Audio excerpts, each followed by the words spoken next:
அப்பா, நீங்க கொடுத்த எல்லாத்தையும் இழந்து போனேன்ப்பா. தோத்து போயிட்டேன்ப்பா. நீங்க வேணான்னு சொல்லியும் நீங்க எதெல்லாம் வேணான்னு சொன்னீங்களோ அதெல்லாம் செஞ்சுட்டு வந்து நிக்கிறேன்ப்பா. உங்க முகத்தை பார்க்க எனக்கு தகுதி இல்லப்பா. என்ன மன்னிச்சிருங்கப்பா, என்ன மன்னிச்சிருங்க. நான் நீ வர மட்டும் பார்த்துட்டு இருந்தேன்ப்பா. விடு, பார்த்துக்கலாம்.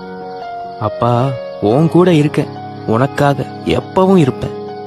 நீ என்ன மறக்கலாம், ஆனா நான் உன்னை எப்பவும் கைவிட மாட்டேன்ப்பா.